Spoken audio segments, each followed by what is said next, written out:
그래서 우리가 함께 말씀을 보려고 합니다.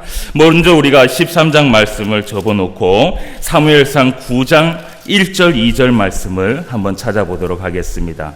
사무엘상 9장 1절과 2절 말씀에 보면 우리 이스라엘 백성들의 초대 왕에 대해서 소개를 하고 있습니다.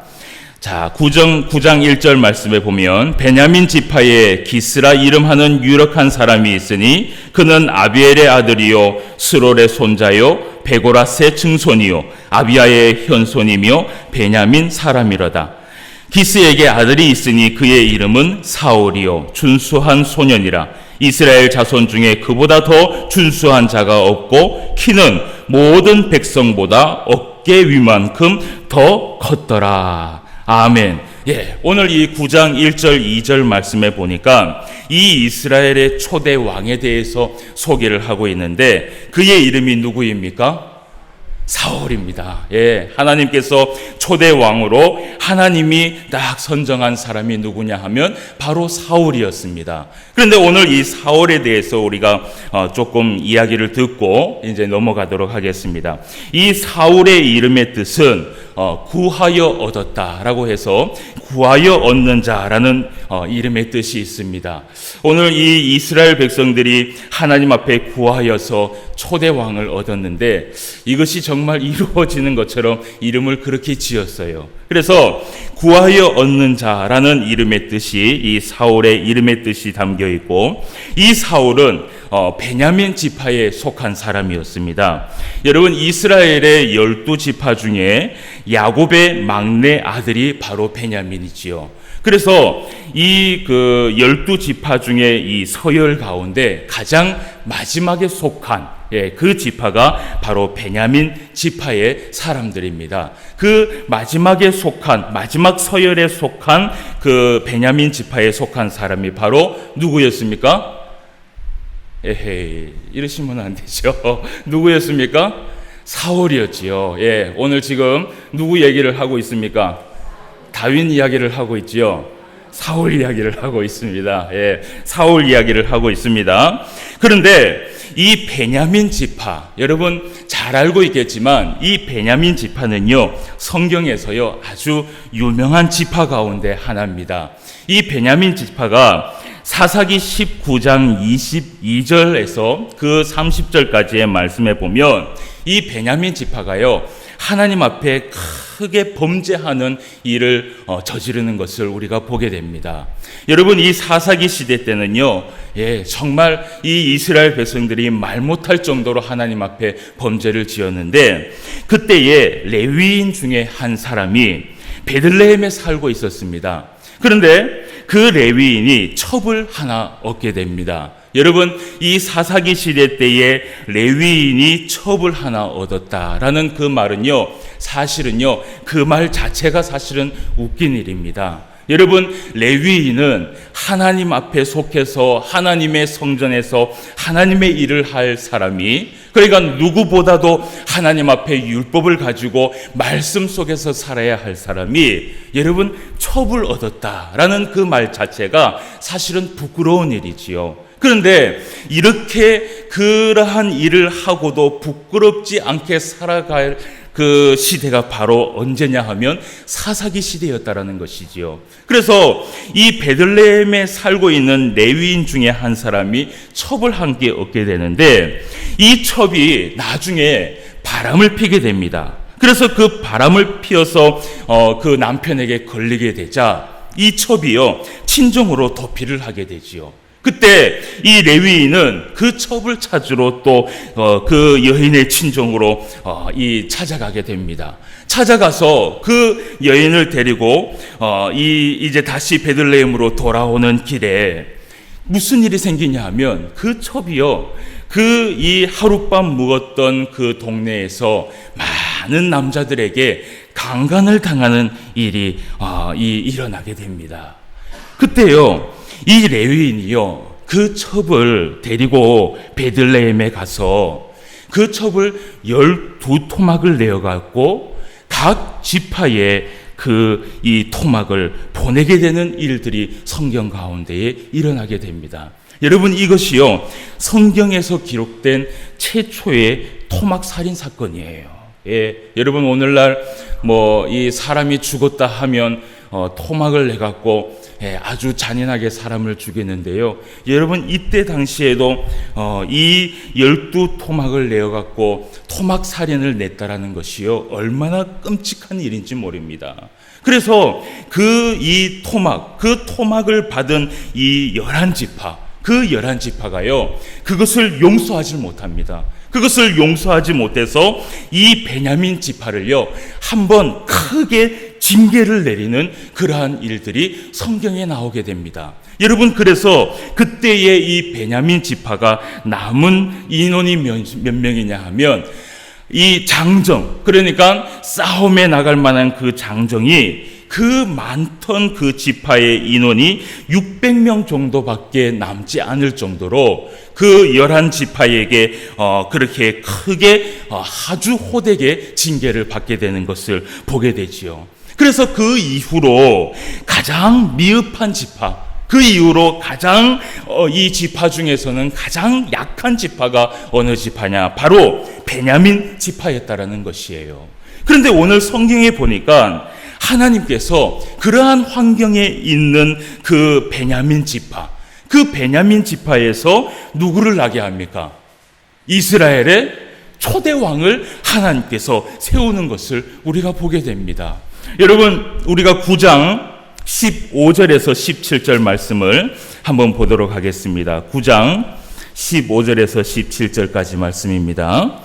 사울이 오기 전날에 여호와께서 사무엘에게 알게 하여 이르시되, 내일 이맘때에 내가 베냐민 땅에서 한 사람을 내게로 보내리니 너는 그에게 기름을 부어 내 백성 이스라엘의 지도자로 삼으라. 그가 내 백성을 블레셋 사람들의 손에서 구원하리라. 내 백성의 부르짖음이 내게 상달되었으므로 내가 그들을 돌보았노라 하셨더니, 사무엘이 사울을 볼 때에 여호와께서 그에게 이르시되, 보라, 이는 내가 내게 말한 사람이니 이가 내 백성을 다스리리라 하시니라. 아멘. 그래서 하나님께서 사무엘에게 이 사울을 보내게 되지요. 그래서 오늘 이 사무엘과 사울이 만나는 그러한 일들이 오늘 성경에 보게 되는데요. 사실은요, 이 사울은 사무엘을 만나려고 나온 것이 아니라 이 사울이요, 집안에 암나귀 하나를 잊어버리게 됩니다. 그래서 아버지가 암나귀를 찾아와라 라고 했는데, 그 암나귀를 찾으려고 길을 나섰다가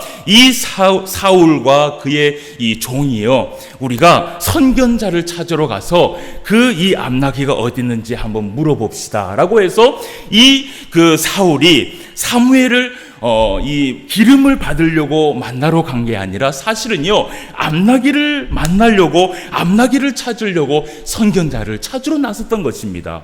그런데 여러분, 이렇게 사울이요, 이 사무엘, 그러니까 선견자를 찾으러 나간 그 이유가 자기 집에 암나귀를 잊어버려서 나갔지만, 사실은요, 하나님께서 이 모든 것을 어떻게 하셨을까요? 다 계획해 놓으신 것이지요. 그래서 오늘 사무엘과 사울의 만남이 오늘 이루어지는데요. 오늘 하나님께서 이러한 그 아주 베냐민 지파의 환경에서 이스라엘의 초대 왕을 낳게 하는데, 여러분, 우리가 사무엘이 처음에는 하나님 앞에 어떤 자세였고 그리고 어떤 사람이었는지 우리가 그것을 좀 보도록 하겠습니다. 오늘 19절에서 20절까지의 말씀을 한번 보도록 하겠습니다. 9장, 사무엘상 9장입니다. 19절 말씀입니다. 사무엘이 사울에게 대답하여 이르되, 내가 선견자이니라. 너는 내 앞서 산당으로 올라가라. 너희가 오늘 나와 함께 먹을 것이요, 아침에는 내가 너를 보내며 내 마음에 있는 것을 다 내게 말하리라. 사흘 전에 잃은 내 암나귀들을 염려하지 말라. 찾았느니라. 온 이스라엘이 사모하는 자가 누구냐? 너와 내 아버지의 온 집이 아니냐 하는지라. 아멘. 그래서 이 사무엘이요, 이 사울을 딱 만났을 때요, 사무엘은 이미 이 사울이 이스라엘의 초대 왕이 될 것을 알고 있었습니다. 그런데 이 사울은 이 그 암나귀를 찾으러 왔기 때문에 오늘 사무엘이 아주 친절하게 너의 그 암나귀를 찾았다라고 설명을 해주지요. 그런데 오늘 이 말씀 가운데요, 19절 말씀에 보면요, 이 말씀이 나옵니다. 너는 내 앞서 산당으로 올라가라 라고 이야기를 합니다. 여러분, 이 말씀의 이 의미가 무슨 말이냐 하면요, 원래는요, 산당에 올라갈 때에 먼저 이 산당에 올라갈 사람은 누구냐 하면 바로 선지자입니다. 제사장입니다. 그런데 오늘 이 사무엘이 사울에게 얘기하기를 나를 앞서서 어떻게 해요? 산당에 올라가라 라고 얘기합니다. 이것은요, 아주 윗사람, 정말 높은 사람에게 이 아주 존경을 뜻하는 의미에서 하는 행동이었던 것이지요. 여러분, 이 말씀이 그러니까 이것이 우리는 이 성경을 봐서 이해를 해서 알지만 이때 당시에는요, 나를 앞서서 네가 올라가라. 그러니까 예를 들어서 목사가 이 강단에 올라가는데 먼저 올라가십시오. 성도들에게 먼저 올라가십시오 라고 했을 때, 여러분, 때로는 저도 성도일 때가 있었지만 목사를 앞서서 이 강다상에 올라올 때 마음이 어떻습니까? 아주 즐겁고 아주 좋습니까? 마음이 무겁습니다. 꼭 뭐 가시방석을 걷는 것처럼 아주 무겁습니다. 그러니까 이때 당시에요, 사울이요, 꼭 그런 마음이었습니다. 자기를 앞서서 산당에 올라가라 그러니까 이 사울이요, 정말 마음에요 부담이 있었던 것이에요. 왜 나에게 당신을 앞서서 산당에 올라가라고 이야기하는지 이해할 수 없었던 것이지요. 여러분, 그래서 21절 말씀에 사울이 대답하기를 이렇게 얘기합니다.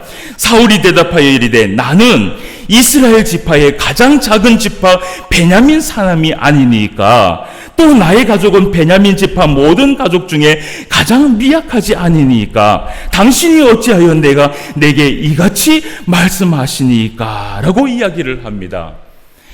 여러분, 이 사울이요, 이 사무엘에게 이렇게 하나님 앞에 이 사무엘에게 나아갔을 때 이 사울이요, 정말 겸손하게 사무엘에게 나아가는 것을 여러분, 우리는 보게 됩니다.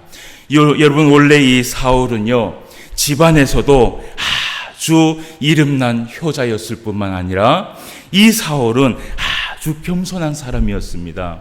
여러분, 하나님께서 이 사울을 선택하고 그리고 이 사울을 하나님께서 이스라엘 백성의 초대 왕으로 세운 이유는요, 오늘 이 사울의 이 집안의 조건 때문에 혹은 이 사울의 외모 때문에 하나님께서 선택한 것이 아니라 하나님께서 이 사울의 겸손한 마음, 이 남 앞에서 낮아지고 그리고 자기의 위치를 알고 그리고 자기의 처지를 아는 그 이유 때문에 하나님께서 이 사울을 세웠다라는 것을 우리는 성경을 통해서 배우게 됩니다.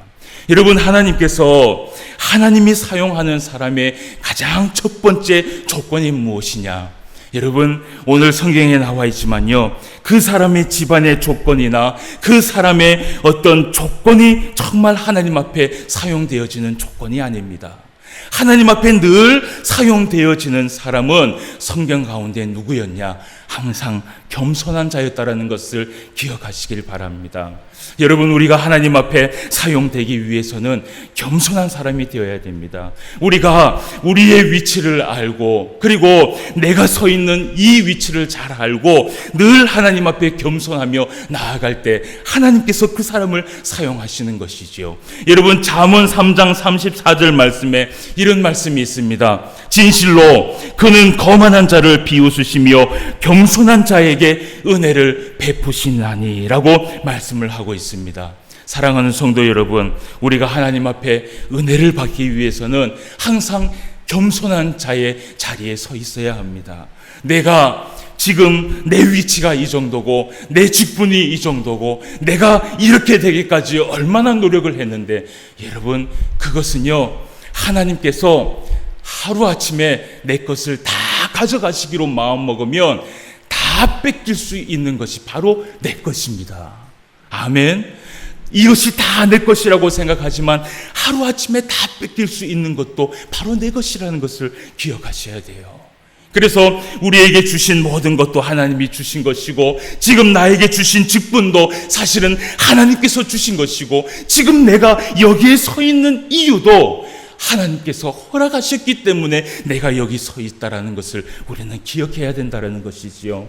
그래서 우리가 하나님 앞에 은혜를 받으면서 살아가기 위해서는 항상 어떤 자리에 있어야 된다? 겸손한 자리에 있어야 된다는 것을 우리가 알아야 됩니다. 그래서 사울이 제일 처음에는 하나님 앞에 겸손한 자였다라는 것을 우리가 성경을 통해서 조금 찾아봤습니다. 우리가 이제 사무엘상 13장 말씀을 이제 가도록 하겠습니다.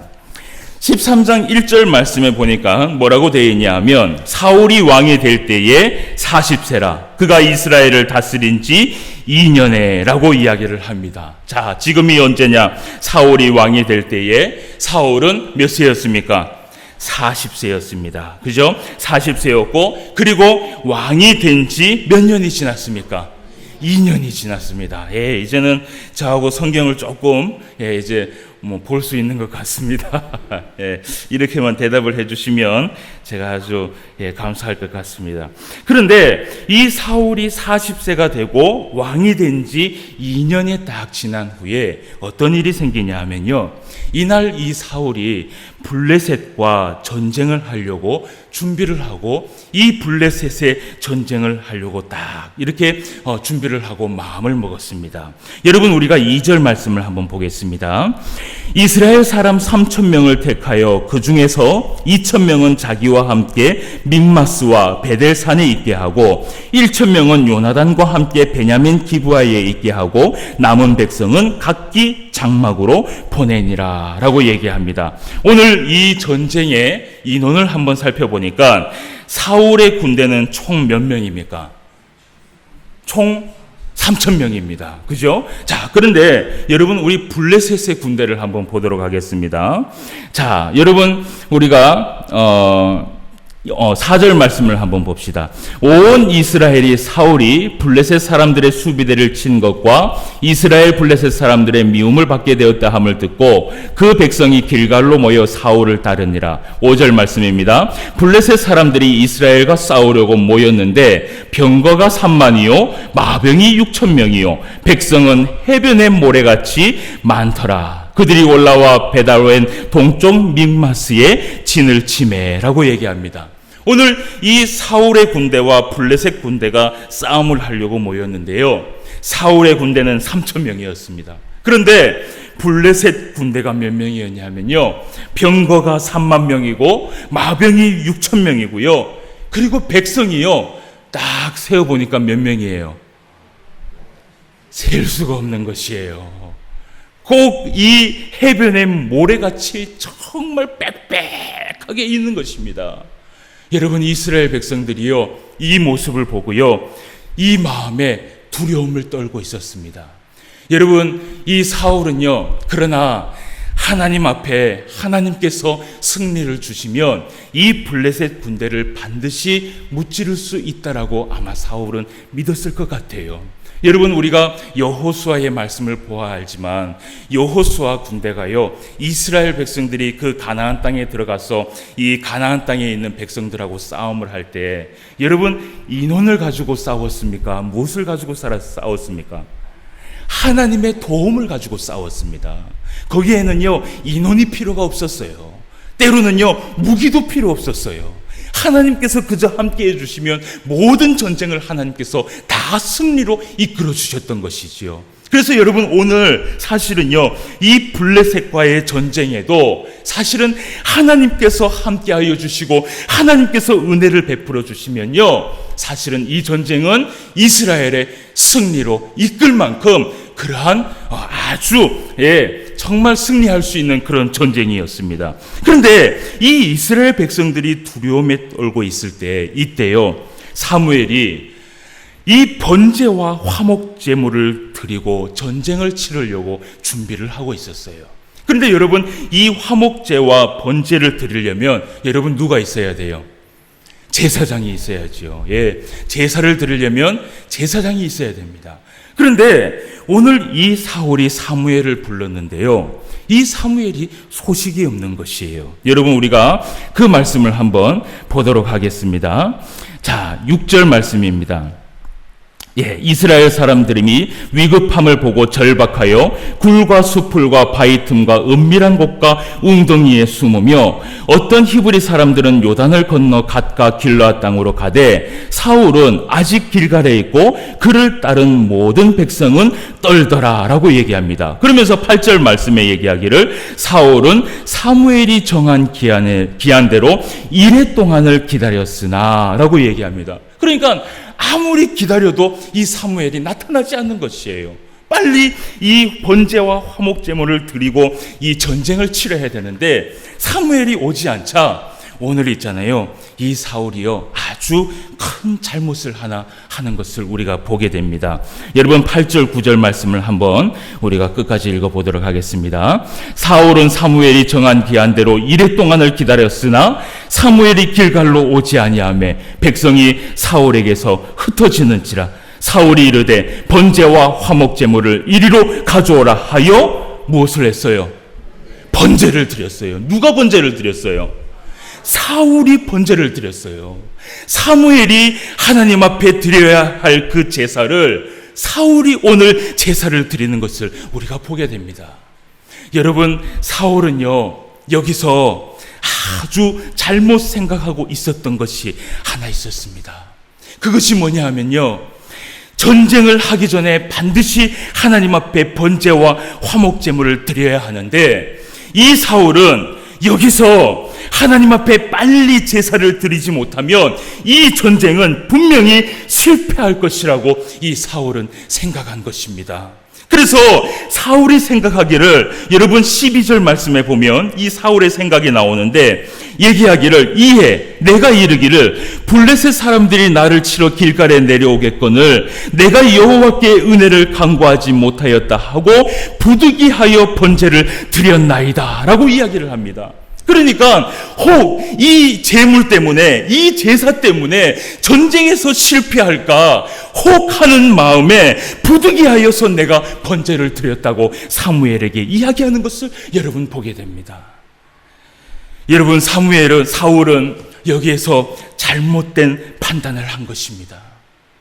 여러분, 하나님께서 함께 해주시는 그 전쟁, 하나님이 도와주시는 그 전쟁을 이 사울은 생각하기를 분명히 화목제와 그리고 하나님 앞에 번제를 드리면 이 전쟁이 승리할 것이라고 생각을 했지만, 여러분, 이 사무엘이 이 사울에게 아주 호되게 뭐라고 이야기를 하면서 이 사무엘이 얘기하는 것이 무엇이냐, 하나님은요, 하나님께서 이 전쟁의 승리를 해주는 것은 그 제사와 화목 제물이 아니라는 것이에요. 그 화목 제물과 제사로 인하여서 그 전쟁에 승리하는 것이 아니라 바로 순종이라는 것이에요. 겸손으로 시작한 이 사울이요, 결국은요 자신이 왕이 돼서 모든 것을 할 수 있다라는 그 교만한 모습으로 2년 만에 그 사울의 모습을, 우리가 바뀐 모습을 보게 됩니다. 사랑하는 성도 여러분, 오늘날 성도들이 마치 사울과 같이 교만하고 있지는 않은지 저는 생각하고 싶습니다. 여러분, 교회에서는 늘 강조하기를 예배에 대해서 강조를 많이 합니다. 우리는 하나님 앞에 예배를 드려야 하고, 우리는 평생에 예배를 드리면서 살아야 하고, 하나님은 우리의 예배를 기뻐한다고 늘 교회에서 선포하고 이야기를 합니다. 그래서 많은 성도들이 하나님 앞에 예배를 드릴 때 이 예배가 의무가 되어갖고 예배만 드리면 우리의 신앙의 삶의 모든 책임은 끝이 난다고 생각하는 사람들이 있다라는 것입니다. 예배만 드리면 하나님은 기뻐하시고, 예배만 드리면 그리스도인의 의무가 끝이 나고, 예배만 드리면 우리의 삶은 승리하는 삶이 이어진다고 생각하는 사람들이 있다는 것입니다. 여러분, 이 마음이 얼마나 교만한 마음인지 여러분 아십니까? 우리 하나님은 순종이 없는 예배는 받지 않으십니다.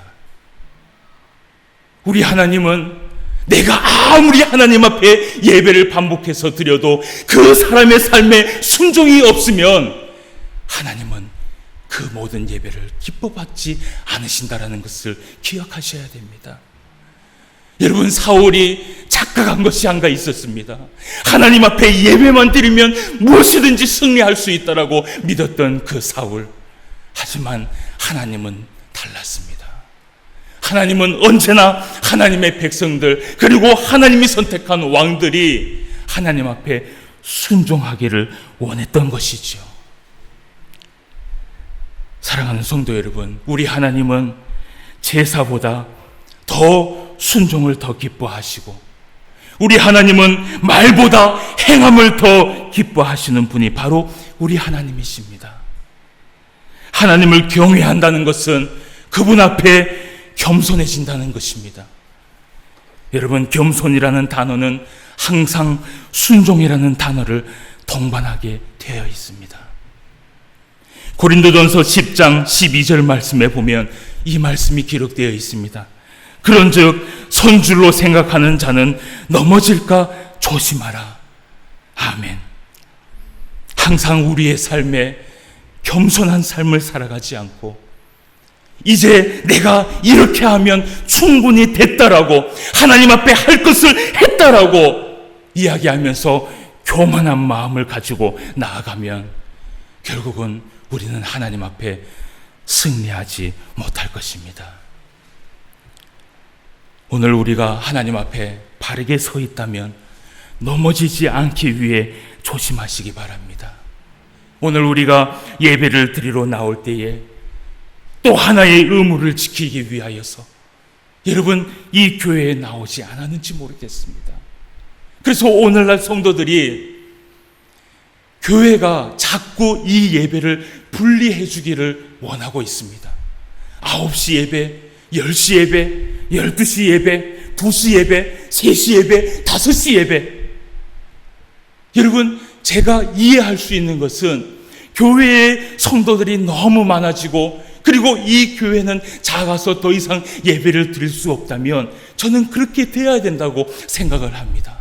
그런데 교회는 넓고 성도는 없는데 계속해서 예배는 늘어나고 있습니다. 여러분, 왜 그런지 아십니까? 그 중에 하나의 예배를 드리고 이제 자기의 볼일을 보러 가라는 것입니다. 그리고 당신들의 의무는 끝났다라고 교회는 이야기합니다. 여러분, 그것은 하나님 앞에 참된 예배가 아닙니다. 그것이 얼마나 교만한 일인지 여러분, 그것을 기억하셔야 됩니다.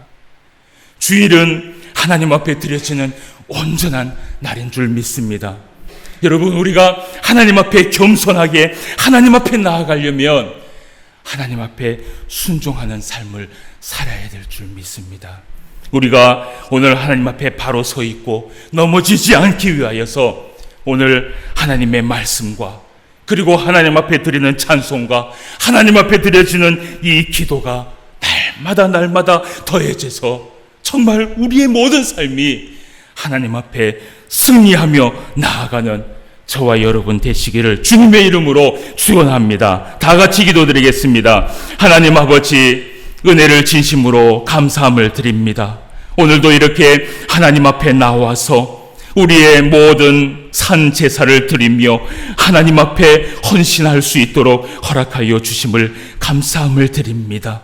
아버지 하나님, 오늘도 우리가 하나님 앞에 예배를 드리러 나올 때에 혹 우리가 주일날이 된 것을 하나님 앞에 불평불만하며 하나님 앞에 이렇게 예배를 드리는 것을 때로는 기뻐하지 않고 하나님 앞에 교만하게 생각하지 않았는지 우리의 삶을 되돌아보기를 원합니다.